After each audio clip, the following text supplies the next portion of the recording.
नमस्कार। लक्ष्य crash course Bhojpur में आप सभी का एक बार पुनः स्वागत है। मैं शिव कुमार प्रसाद आप लोगों के बीच पुनः उपस्थित हूँ 12th का इंग्लिश पेपर के साथ। जैसा कि आप लोग फाइनल एग्जामिनेशन के तैयारी में आप लोग सीरियस हैं, उसी के रिगार्डिंग जो हम लोग कोशिश कर रहे हैं कि जो महत्वपूर्ण बिंदु हैं, जो महत्वपूर्ण टॉपिक हैं, कंटेंट्स हैं, या आपकी तैयारी में जो कंटेंट्स या क्वेश्चंस जो आप लोगों को सपोर्ट कर सकता है, जो स्कोर्स कर सकता है, तो हम लोग कोशिश कर रहे हैं वही कुछ आप लोगों को बताने का, सिखाने का। उसी के साथ अभी जो पिछले वीडियोज में मैंने बनाया था कि जो प्रोज सेक्शन है, जो कुछ महत्वपूर्ण है, जो आपके एग्जामिनेशन में सपोर्ट कर सकते हैं, जो नंबर दिला सकते हैं, वही हम लोग बताने की कोशिश कर रहे हैं। तो आज हम प्रोज का जो 4th लेसन है, आई हैव ए ड्रीम, मैं उसके बारे में डिस्कशन करने वाला हूँ। मेरा जहाँ तक अनुभव है, एक्सपीरियंस है, कि इस बार आप लोगों का जो समरी में आई हैव ए ड्रीम, मैं 100% तो नहीं कह सकता, लेकिन 90% जरूर कह सकता हूँ कि आई हैव ए ड्रीम का समरी आप लोगों के एग्जामिनेशन में आने वाला है। मैंने पिछले साल का क्वेश्चन भी देखा है, तो पिछले साल आई हैव ए ड्रीम नहीं आया है, लेकिन इस बार आई हैव ए ड्रीम का चांस 90% है। तो इसलिए मैं आप लोगों को सजेस्ट करना चाहूँगा कि at least I have a dream का समरी आप लोग काफ़ी मतलब कि अच्छे से प्रिपेयर कर लेंगे। हो सके तो मेरे पास समरी है, मैंने खुद बनाया उसका नोट्स, मैं उसके स्क्रीन शेयर कर दूंगा, तो आप लोग उसको नोट कर लेंगे और कोशिश करेंगे कि उसको अपने तरीके से लिखने का। मैं इन बिंदुओं पर जाने से पहले मैं फिर एक बार रिपीट कर दूं कि समरी कभी भी लिखें तो स्टार्ट आपका वही होना चाहिए कि this lesson has been written by the name of author, उसका ऑथर का नाम लिखेंगे। इसके बाद उस ऑथर के बारे में 1-2 लाइन आप लिख सकते हैं, जो भी जानकारी आपको हो, और लास्ट में तीसरा लाइन में आप लिख सकते हैं कि इस ऑथर ने, मतलब लेखक ने, इस लेसन में इस बात की चर्चा की है। ये इंट्रोडक्शन कर देंगे। इसके बाद उस लेसन के बारे में जो आपकी जानकारी है, उसको आप जो भी आप जानते हैं, वो तो रटना नहीं है, एक बार स्टडी कर लेना है, एक बार ठीक से जान लेना है कि उसमें लेखक ने किन किन बिंदुओं पर चर्चा किया है। उसको लिख करके लास्ट में कंक्लूड कर देंगे कि इस प्रकार, मतलब कि in this way the author, जो भी लेखक हैं वो इन्होंने ये कहने का प्रयास किया है, ये बताने का किया है। तो इस तरह से कंप्लीट आपका समरी होगा। बट फॉर दिस आपको ये कम से कम थोड़ी जानना होगा कि इस लेखक ने इस लेसन में किन किन बिंदुओं पर चर्चा किया है। तो ये मैं बताऊंगा लास्ट में, लेकिन अभी फ़िलहाल मैं जो आपको ऑब्जेक्टिव सॉल्व करने में मदद कर सकते हैं उस पर मैं डिस्कशन करना चाहूँगा। जैसे सबसे पहले आपको लेसन के बारे में और लेखक के बारे में जानना जरूरी है, इसी से आपको ऑब्जेक्टिव क्वेश्चंस पूछते हैं। और ये जो ऑब्जेक्टिव पॉइंट्स हैं, I think this objective points will support you to have the summary. It means suppose that you are going to write the summary, then I think these points will support you to have the make different kinds of sentences to complete your summary. So इसको मतलब कि दोनों regarding, आपका summary का regarding या objective points के regarding भी जानने जरूरी है। इसलिए मैं पहले से समय बचाने के लिए मैं नोट कर लेता हूं, ताकि आपको बता दूं। यदि आप कुछ देखना चाहें, लिखना चाहें देख करके, तो आप वीडियो को पॉज करके आप लिख सकते हैं। तो चलिए हम लोग आते हैं इस लेसन पर कि आई हैव ए ड्रीम का मतलब होता है कि मेरा एक सपना है। आप समझ सकते हैं कि आई मतलब मैं, है मतलब कि जो पास के अर्थ में चाहे रखने के सेंस में करते हैं, तो ए ड्रीम मतलब स्वप्न होता है। तो मेरा एक सपना, एक ड्रीम है। तो ये बात लेखक ने कहा है इस लेसन के माध्यम से। तो किस संदर्भ में कहे हैं, क्यों कहे हैं, उनका कहने का मतलब क्या है, हम लोग पूरा जानेंगे। तो सबसे पहले बता दें कि आई हैव ए ड्रीम का जो लेखक है मार्टिन लूथर किंग जूनियर है। मार्टिन लूथर किंग जूनियर इनका नाम है। और थोड़ा सा इनका परिचय ये है कि 1929 में ये जन्मे थे, 1968 में उनका जो है मैंने स्वर्गवास हुआ, डेथ हुआ, जो भी हो। तो उनका जो हम लोग ये ड्यूरेशन इसलिए लिखा जाता है कि कभी कभी एक एग्जामिनेशन में उनका डेट ऑफ बर्थ या जो उनका डेथ है, तो वो कभी कभी ईयर पूछ देता है एग्जामिनेशन में, ऑब्जेक्टिव में। हालांकि डेथ का नहीं पूछता है, लेकिन जन्म का पूछ देता है, जनरली हम लोग देखे हैं। इसलिए मैं वहाँ थोड़ा ब्रैकेट में डाल देता हूँ कि 1929 टू 1968 उनका मतलब कि वो उनका लाइफ ड्यूरेशन है। उनके बारे में दूसरी बात कि he was in favour of southern Christian. मैं सदर्न क्रिश्चियन मैंने यहाँ पर थोड़ा सा लिखना मैं भूल गया कि सदर्न क्रिश्चियन, सदर्न किसका सदर्न, आखिर कहीं ना कहीं एक लोकेशन का सदर्न मतलब दक्षिण पार्ट। तो यहाँ मैं बता दूँ कि ये आपका अमेरिका का जो दक्षिण पार्ट है उसके बारे में कहा जा रहा है। तो आप अमेरिका का मैप देखेंगे, मैंने यहाँ पर तो कोई अभी मैप यहाँ पर नहीं है, मुझे है निकालना पड़ जाएगा। तो खैर मैं बता दूँ कि आप अमेरिका का जो मैप देखते हैं उस मैप में, जिसे मैं शॉर्ट में थोड़ा सा यहाँ बता दूँ कि शायद ऐसे कुछ मैप है, मान लीजिए अंदाज से मैप बना दे रहा हूँ। तो ये जो मैप है ऐसे करके यहाँ पर फिर साउथ अमेरिका है, यहाँ पर ये नॉर्थ अमेरिका है। तो यहाँ पर आप लोग देखेंगे यहाँ पर कि मैक्सिको की खाड़ी है और यहाँ पर कुछ कुछ छोटा छोटा मैक्सिको खाड़ी के पास छोटा छोटा कुछ स्टेट है, जिसमें मिसिसिपी है, लुसियाना है, अल्बामा है, मिसौरी है, इस तरह करके कुछ यहाँ पर छोटे छोटे माने राज्य हैं जहाँ पर निग्रो जनजाति हैं, जिसको मतलब क्रिश्चियन के रूप में दिखाया जाता था। जो क्रिश्चियन भी है तो सदर्न क्रिश्चियन उन्हीं के बारे में कहा गया है। तो यहाँ पर मैंने दक्षिण जो किसी भी कंट्री का, किसी भी स्टेट के साउथ पार्ट को हम लोग सदर्न पार्ट कहते हैं। तो सदर्न जो क्रिश्चियन थे यहाँ पर थे, तो उन्हीं के बारे में कहा गया है, जो ट्राइब्स के बारे में। तो उनके ये पक्ष में काम किए थे और उनका जो ड्रीम था, इस लेसन का भी मतलब के माध्यम से समझिए कि उनका ये ड्रीम था कि जो वो जनजाति थे, वो जो क्रिश्चियन थे, वो काफ़ी पिछड़े हुए थे।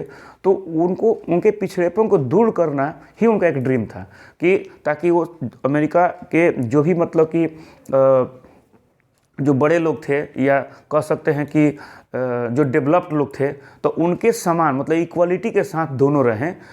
उनके हक में उन्होंने लड़ने का काम किया था, उनके पक्ष में काम किया। इसलिए मैंने लिख दिया शॉर्ट में। कभी कभी ऑब्जेक्टिव में पूछ देता है कि वो किस पक्ष में थे, तो इसलिए मैं थोड़ा डिटेल समझा दे रहा हूँ ताकि आप इस सदर्न क्रिश्चियनशिप इनकम्प्लीट नॉलेज रखना भी सही नहीं है। हो सकता है यहाँ पर कुछ और वर्ड यूज़ कर दे, निग्रो कर दे ऑब्जेक्टिव में, या southern part of the America कर दे। तो इसलिए जानना आपको जरूरी था, इसलिए मैं थोड़ा सा डिस्कस कर दिया। मैं उसको और बताऊँगा विशेष में। सेकेंड थिंग कि he was a follower of Gandhi ji. वो गांधी जी को आप लोग जानते होंगे, हमारे देश के महान नेताओं में से एक माने जाते हैं, जिन्होंने हमारे देश को आज़ाद कराने में अपनी महत्वपूर्ण भूमिका निभाई थी। और सबसे महत्वपूर्ण था कि उनका जो माध्यम था नॉन वायलेंस था। वो अहिंसा के पुजारी थे, सत्य अहिंसा के पुजारी माने जाते हैं। तो अहिंसा मीन्स कि वो वायलेंट नहीं थे, मतलब किसी को मारना पीटना वो नहीं जानते थे, कहीं आक्रामक होना नहीं जानते थे। वो शांतिपूर्वक देश को मतलब आज़ादी दिलाने का प्रयत्न किए थे।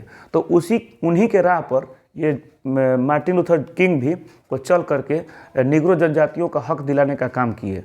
तो इसीलिए उनको माना जाता है कि he was a follower of Gandhi ji. वो गांधी जी के फॉलोअर थे, गांधी जी को आदर्श मानते थे और उन्हीं के राह पर चल करके उन्होंने आगे काम किया था।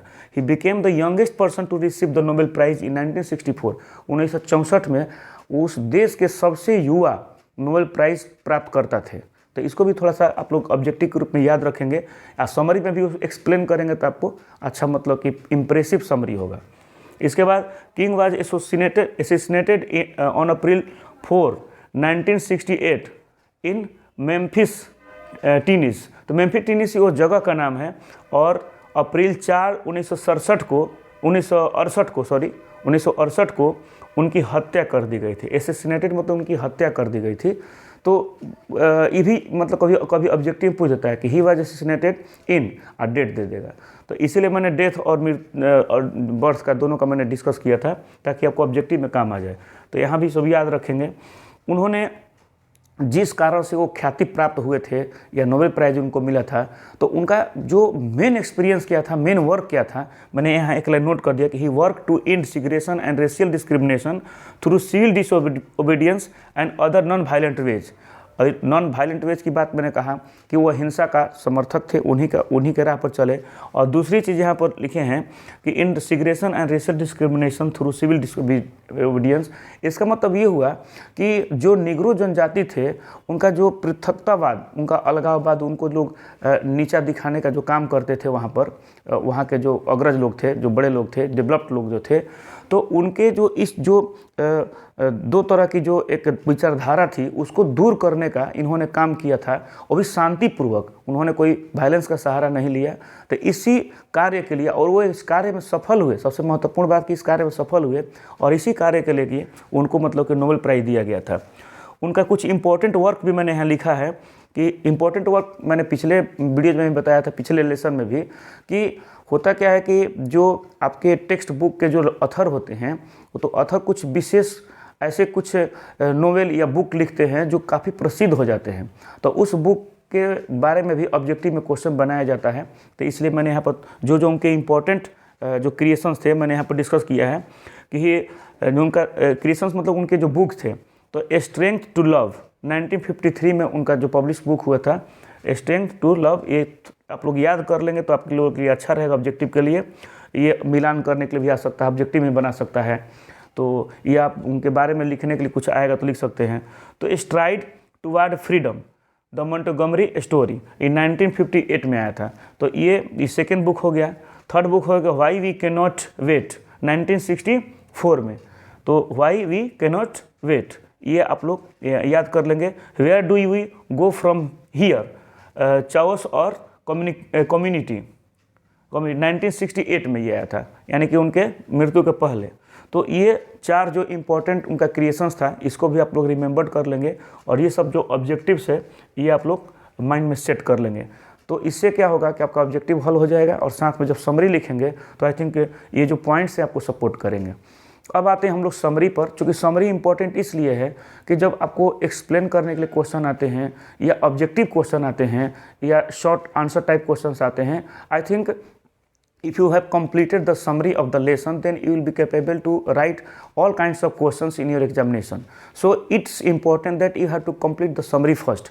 Summary means you have to know the author, what does the author want to say in the process of the summary, process of the lesson. उस लेसन के माध्यम से वो क्या कहना चाहते हैं ये आप डिटेल में जान जाएंगे, डिटेल में, तो आप किसी भी क्वेश्चन का आंसर इजीली आप दे सकते हैं। इसलिए समरी पर थोड़ा डिस्कशन जरूरी है। अब आते हैं, मैंने जो समरी बनाया है आप देख सकते हैं, मैंने उसको अपने खुद से उसको मैंने पहले रफ किए हैं, आप खुद कंप्यूटर पर टाइप करके मैंने प्रिंट निकाला है। तो मैं कोशिश करूंगा कि इसको स्क्रीन शेयर करके मैं आप लोग को लोड कर दूं, तो आप लोग इसको याद भी कर सकते हैं, आप प्रैक्टिस के लिए सपोर्ट करेगा। तो मैं थोड़ा शॉर्ट में, ज़्यादा मैं पढ़ूंगा तो टाइम ज़्यादा लग जाएगा, लेकिन मैं शॉर्ट में जो इंपॉर्टेंट बातें हैं मैं वो डिस्कस कर देता हूं। कि सबसे पहले मैं देखिए मैंने यहाँ पे इंट्रोडक्शन लिखा है कि I have a dream is a remarkable speech delivered by Nobel prize winner Martin Luther King junior. देखिए मैंने एक ही लाइन में बहुत सारा बात डाल दिया है कि आई हैव ए ड्रीम जो है एक अद्भुत स्पीच का हिस्सा है। मैं ये भी बता दूं कि यह जो है, जैसे आप लोगों को सेकेंड लेसन में कहा था कि भारत इज माई होम, उसमें भी डॉक्टर जाकिर हुसैन जी स्पीच दिए थे, इसी स्पीच का अंश था वो आपका lesson. Similarly I have a dream भी एक स्पीच है। स्पीच ये है कि मैं बता दूं कि अमेरिका के जो राजधानी है, कैपिटल है वाशिंगटन DC, वहाँ पर एक लिंकन मेमोरियल हॉल है।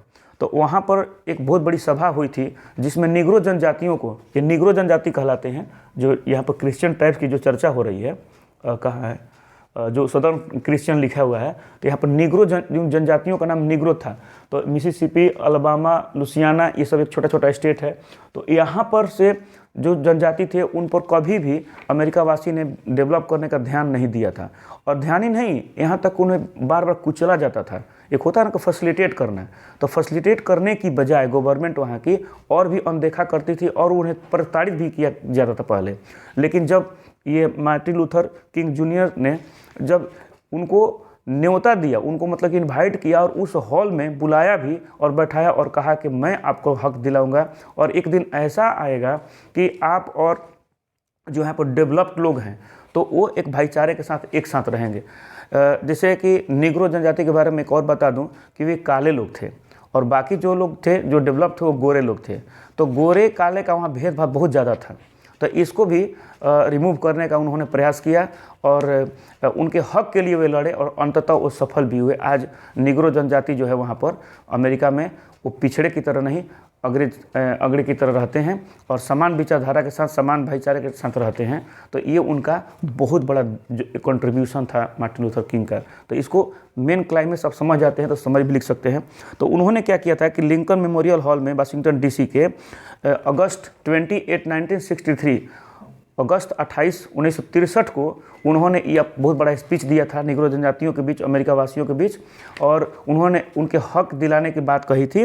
और उनका जो ये स्पीच था तो जितने भी माने करोड़ों जो निग्रोज थे तो उनके मन में एक जो दास्तां थी, वो हमेशा मतलब कि दास के रूप में, मतलब कि नौकर के रूप में काम करते थे, जो गुलामी के रूप में जो मतलब महसूस करते थे, उनकी इस दास्तां को ख़त्म करते हुए एक नया आशा की एक किरण जगी कि हमारी भी अब माने कुछ उदय होगा, कुछ हम लोग डेवलप करेंगे। तो एक उम्मीद जगा, और इस उम्मीद के साथ एक बात और मार्टिन लूथर जूनियर किंग कह रहे थे कि आपकी जो लड़ाई होगी वो आक्रामक नहीं होगी, नॉन वायलेंस मतलब कि तरीके से, एक शांतिपूर्ण तरीके से होगी, और इसके लिए आप लोग कमर कस लें, आप लोग तैयार हो जाएं। इसको मतलब वो एक तरह से प्रोवोक कर रहे, उकसा रहे थे। और यहाँ तक कि यह जो उनका स्पीच था निग्रो जनजातियों के लिए एक नया सवेरा लेकर आया था। ये आप इंट्रोडक्शन में कर देंगे।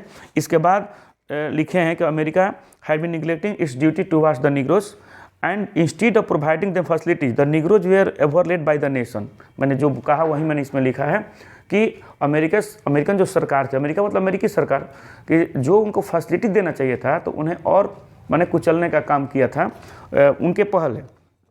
इस स्पीच ने क्या किया कि जूनियर जो किंग हैं वो कहते हैं कि आपका जो ये नेशन जो है अब तक सपोर्ट नहीं किया है, लेकिन अब सपोर्ट करेगा। इसके लिए आप नॉन वायलेंस के साथ शांतिपूर्वक हक लड़ने के लिए तैयार हो जाइए।